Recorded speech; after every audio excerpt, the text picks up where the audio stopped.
Last year, my husband and I took a luxury trip to Japan and Malaysia on points. The sticker price would have been tens of thousands of dollars if paid out of pocket, but today I am going to show you how much we actually spent and how you can recreate a similar trip. In case we haven't met, hello, my name is Julia. I am the founder of GeoBreeze Travel, and we typically save our clients more than $30,000 in travel in the first 6 months of working with our team. And we want to provide you with a clear path to luxury travel with these step-by-step tutorials too. Viewer-suggested topics for these types of tutorial videos are always welcome, so please let us know in the comments if there is a destination that you would like to see covered in a future video. Also, if you are listening to the audio-only version of this, I recommend checking out the GeoBreeze Travel YouTube channel and subscribing for the full video walkthrough experience as well. Okay. Let's jump right in with how we saved about $15,000 on flights to Japan. All right, let's go over how we booked the first leg of our trip, which was ANA business class from San Francisco over to Japan. This was not the intended flight. We actually had booked Polaris from Los Angeles to Japan, but if you guys remember that hurricane that happened last year that hit Los Angeles and Las Vegas, we needed to avoid that. So we instead had to redo our flights at the last minute. And ANA business class is actually really good for anybody who has to book last minute. So if you ever find yourself in the same situation where you have to scramble and find new flights, this might be useful for you. What I would do is go to seats.aero, click on search, and then search from US over to Narita or Haneda. This tends to work best once you are booking last minute flights that are closer in. And when you click on the advanced filters, you want to filter on the operating carrier NH. That is the code for ANA, All Nippon Airways. Then you click search and sort by business class lowest. Let's filter this down to San Francisco. And here we will see that there's one flight to Narita, which is actually the one that we took, but there is more availability into Haneda.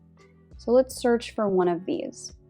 Once you find something on seats.aero, you're actually going to search for it on United. You're not going to book it through United, but you are going to search for it there. So then you go to united.com, click one way, book with miles from San Francisco to Haneda on the date that you found on seats.aero, and then select business class, find flights. Do not log in, because if you log in, it's going to show you availability that's only available on United and not its partners, which is not what you want. Sort by business class lowest here, and what you are looking for is something that's operated by All Nippon Airways, right here. And you also would like to see this, where it says business class parentheses I. That gives you a pretty good shot of this next part. So don't worry, you don't need to pay 110,000 miles to do this flight. Instead, what you can do is Google Book ANA with Virgin Atlantic. I know it's a little bit confusing because we're searching seats.aero, we're confirming and searching on United, but what you actually do is book through Virgin Atlantic. I like this 1 mile at a time article, booking ANA first in business class with Virgin Atlantic, and then you click on Control F, search for 800 to find the phone number. It is annoying that you cannot book this online. You have to call to actually get this done, but here is how you would find it. So next, you would read off to the Virgin Atlantic customer representative, hey, I found this flight on United. It is at 1:45 a.m. Oh, that's rough. On May 5th. And then you can say it's flight NH107. They can confirm if they see the points availability on their side, which hopefully they can. And then from there, you can transfer over points. We used Capital One, but you can transfer anything. Chase, Amex, Capital One, Citi, Bilt, they all go to Virgin Atlantic and then get it ticketed over the phone. So that is how we booked our first leg of the flight. Since we needed to do a positioning flight from Las Vegas over to San Francisco, we did also need to spend the night in San Francisco. So this is my favorite airport hotel to stay at in the area. We usually stay at the Hyatt Regency San Francisco Airport because they have a really, really good suite upgrade rate. So I usually check to see if they have the Premier Suite available, because without points, this suite would be $700 or more, oftentimes more, per night. But if you use points, oftentimes you'll be able to get a really good rate that looks like this, where you're just paying a few $100s for the base room, and then you upgrade with 9,000 points up to the premium suite, which is gigantic. It's got about 4 different TVs in the room. It's huge. It's got a really nice view of the water in the San Francisco Bay, and they do have a shuttle to and from the airport as well, which is really nice. If you love free resources that let you maximize your points, check out geobreezetravel.com/quiz. There, you will find a free short quiz that will point you to the best resources depending on whether you are trying to earn more points, redeem points, or something else. And by taking the free quiz, you will also get access to the free Points 101 course, which is a fantastic resource for anybody just getting started with points and miles. Okay, once we landed in Japan, we needed a place to stay. So here is the hotel that we ended up picking for a one-night layover, and how we booked a super cheap business class flight from Japan to Malaysia. Once we landed in Japan, we actually had a night to stay at a hotel and explore the city before departing for Malaysia the next day. So this was the perfect opportunity to use our 85K certificate that I have with the Marriott Bonvoy Brilliant card in Tokyo. And we used it at the Ritz-Carlton Tokyo, where usually you'll get at least $900 of value from that certificate, which is fantastic. We actually got upgraded to the Japanese style suite, which I don't know if it's under renovation, but I couldn't find it on any of the dates that I was spot checking. But here's some B-roll of what that room looked like. It was gigantic and probably the highest value that I've ever gotten out of a free night certificate with Marriott, because it was more than $1,600 per night when I was looking at the value of that room once we stayed there. And of course, with Marriott Titanium, I also had access to free breakfast and the club lounge and everything else at the Ritz-Carlton Tokyo. It can be a little bit challenging to find dates where you can use the 85K certificate. So what I would recommend doing is going to Awayz, AWAYZ, search for Ritz-Carlton here on the dates that you want to travel. Filter the hotel chain down to Marriott, and then you should be able to see it up here. From here, it'll tell you should you use points or should you use cash. Given that you can top off Marriott certificates with another 15,000 points, if it's going to cost 130,000 points per night, that's more than 85,000 plus 15. So what you can do instead is click into the hotel, click this green button, click award availability, and then you'll be able to see what dates have low enough points prices. It looks like a lot of these are a bit more expensive than what I paid. A lot of them are in like the 120s. So this hotel might have just increased their prices lately, but in August, which is around the time that we went, so these prices could be seasonal, these are more what we were seeing of 85K, 79K, 98K if you wanted to do a top up. So we got something that was right around 80 or 85,000 and used the certificate there. And even if you don't get upgraded, the value of the standard room is still at least $800, so you're getting 10 cents per point with that certificate, and it's a great use of a Marriott free night certificate or points. So once upon a time, I applied for an Alaska Airlines credit card out of shiny card syndrome because they had an elevated bonus, and I swear to you, the points just sat there for about 2 or 3 years and I couldn't figure out what to do with them. Until there was this flight from Tokyo to Kuala Lumpur. So this was booked through Alaska Airlines. If you want to book a similar flight, I recommend going to seats.aero, clicking on Explore, and looking into Alaska. And for the full year, you would search for Asia to Asia, and then search for KUL to NRT. Sort by business class lowest, and it should be about 60,000 points.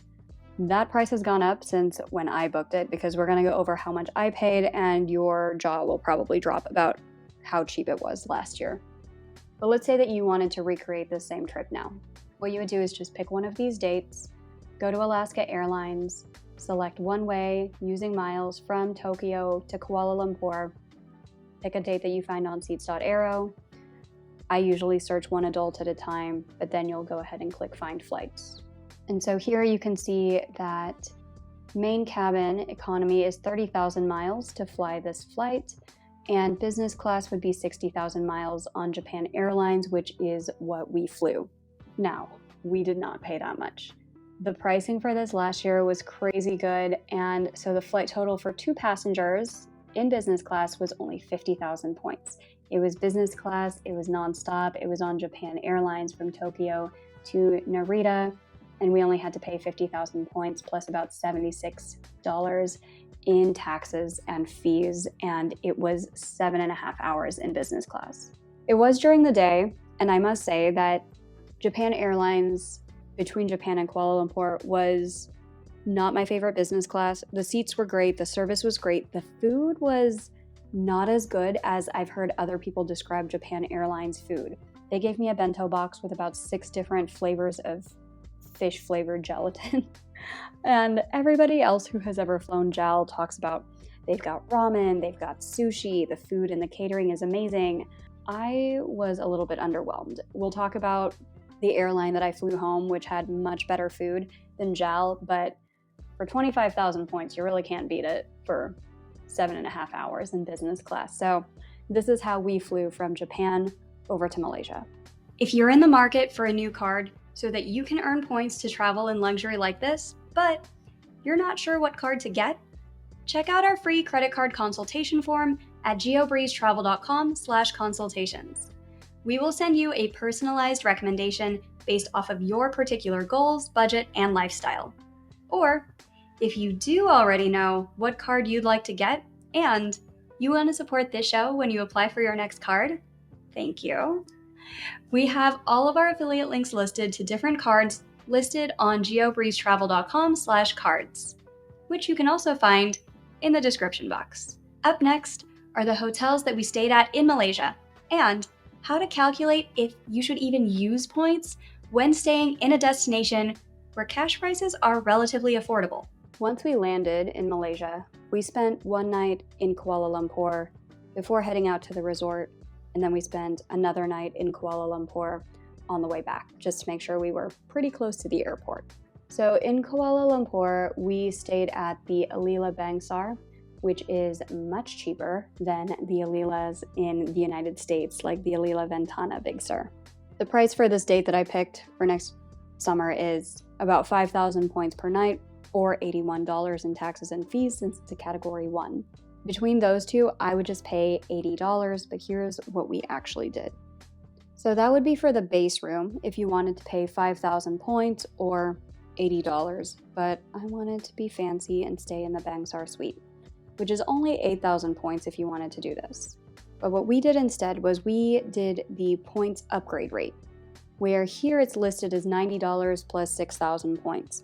But when we stayed there last year, for some reason this was listed as $40 plus 4,000 points. So I don't know if that was a mistake there or what was going on, but I went ahead and jumped on that, both for the stay as soon as we landed in Malaysia and then on our last night out. I thought about exploring a couple other ones like the Grand Hyatt in Kuala Lumpur, but this was just such a good deal that I booked it twice and highly recommend it. It's a fantastic hotel, really pretty, well centrally located, and it's right next to a train station as well. So after we spent a night at the Alila Bangsar Kuala Lumpur, we then went out to a resort in a beach town because Wikipedia kind of misled me and said that it was rainy season, but just on the east side of the island, which is not true. The weather was great all throughout Malaysia in August. But nevertheless, we went out to the Hyatt Regency Kuantan Resort. And this is another Category 1 hotel where you could pay 3,500 points per night, but with the cash rates, sometimes it just makes more sense to just pay cash. So what we actually did was we just paid the cash rate for a standard room and then applied a suite upgrade since we were going to be there for about 4 nights.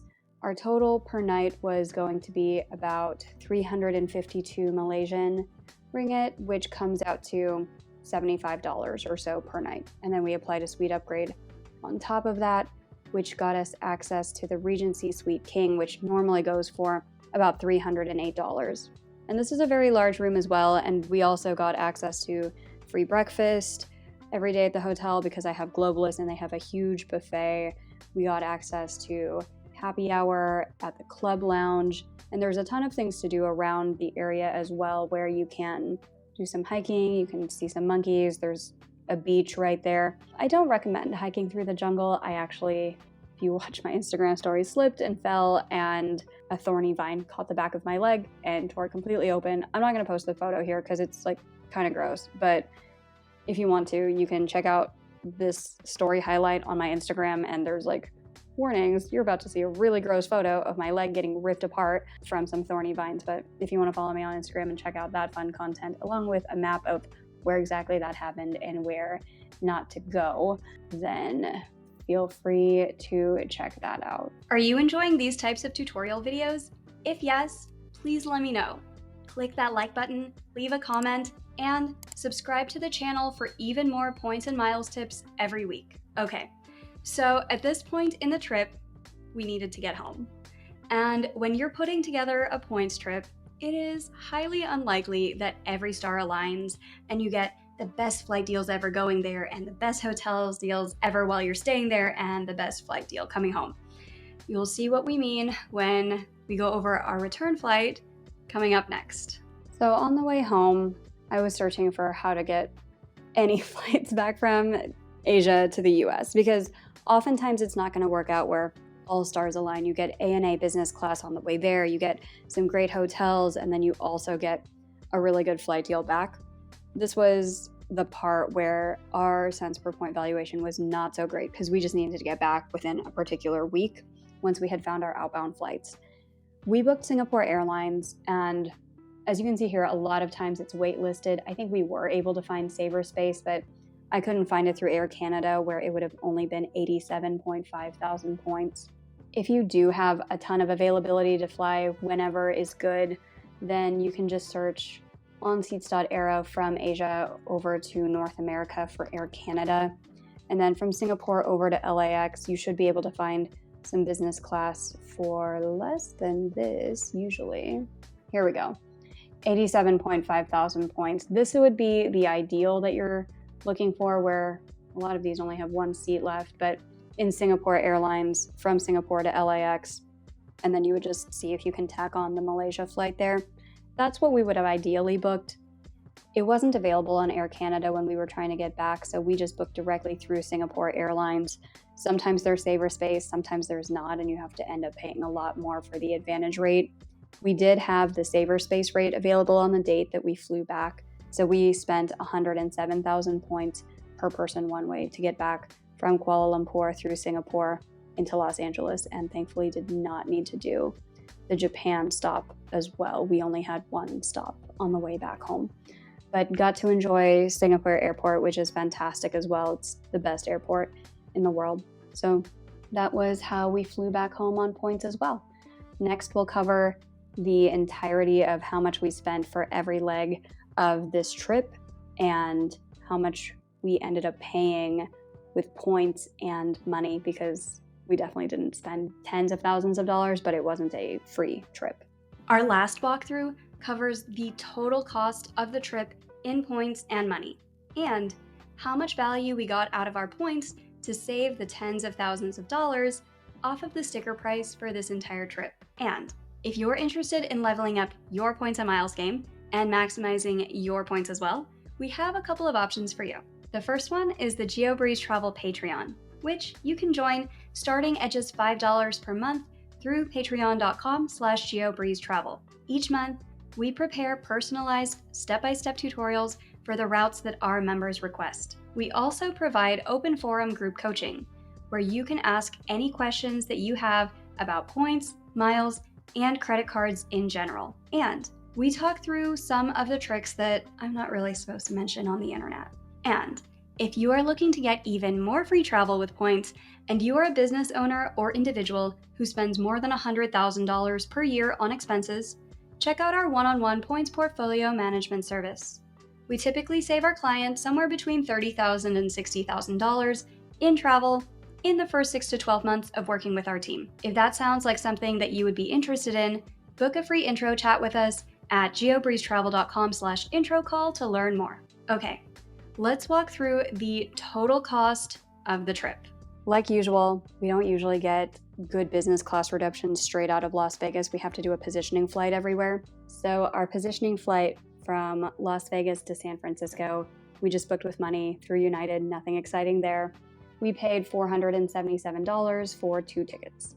In San Francisco, we stayed at that Hyatt Regency San Francisco, did the suite upgrade with the 9,000 points for the night. We paid a base rate of $202, and it would normally be a $700 room, so that means that it was about 5.6 cents per point, which we calculate by taking 700 minus 202, dividing by the 9,000 points that we spent. So pretty solid redemption there. The shining star of redemptions for what we did on this particular trip was that ANA business class last minute, where we transferred over 90,000 points from Capital One to Virgin Atlantic to book 2 business class tickets last minute, and we did about $400 in taxes and fees. The sticker price for both of those flights together would have been about $15,000, so $7,500 per person one way to do that business class flight, which means our cents per point valuation there was about 16 cents per point. We also stayed at the Ritz-Carlton Tokyo, where we used the Marriott 85K certificate, so we didn't really use points or do a cents per point redemption, but we did get upgraded to that Ritz-Carlton Tokyo suite, which I can't even find on their website now, but it was valued at $1,791 at the time that I looked at it last year. Our flight from Japan to Kuala Lumpur was with Japan Airlines business class. We booked 2 tickets with Alaska Miles. It was that fantastic 25,000 point rate last year. So we spent 50,000 points and $76 for 2 tickets.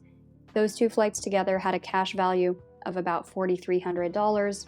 So we got 8.6 cents per point here. For the Kuala Lumpur hotels, at the Alila Bangsar, we got about 6.2 cents per point from doing the suite upgrade rate, where this is for 2 nights, one on the way there, one on the way back, but it was only $48 as the base rate, and then the suite upgrade part, instead of charging us 6,000 points like usual, they were only charging 4,000 points per night, which is a little bit odd, but I'll take it. It was a great value. For our resort in Kuantan, we stayed 4 nights there, paid $300, which was $75 per night times 4 nights, and then got upgraded to the Regency suite by applying a Hyatt Globalist suite upgrade certificate. So the value for those 4 nights would have been about $1,400, or 368 times 4. We spent a lot of points to get back home, unfortunately, because you gotta do what you gotta do and get back home. So our 2 flights, we did find saver space at least with Singapore Airlines, so it was 107,000 points for each of us to get back home. We spent about $129 in taxes and fees, and the sticker price for both of our flights would have been about $4,700. That got us to Los Angeles, where we once again had to spend the night and then get a positioning flight the next day back home to Las Vegas. This one was just a cash stay. We paid $200 to stay at the Courtyard Marriott at LAX, and then we flew home using JSX, which is a semi-private plane and a great way to avoid the traffic at LAX because they operate out of a private hangar. So overall, the value of the trip would have been right around $30,000. We spent about $2,200 plus 371,000 points. So overall, the value that we got from our points was about 7.4 cents per point, which I think is pretty solid, but let me know in the comments what you think of this trip. Is this something that you would want to do? What are your thoughts on the valuation, and would you change anything about how to book the flights? Let us know in the comments. I hope you found those tutorials useful. Viewer-suggested topics are always welcome, so please let me know in the comments if there are any other topics that you would like to see tutorial videos on. In the meantime, if you enjoyed this video, I think that you will enjoy this video next.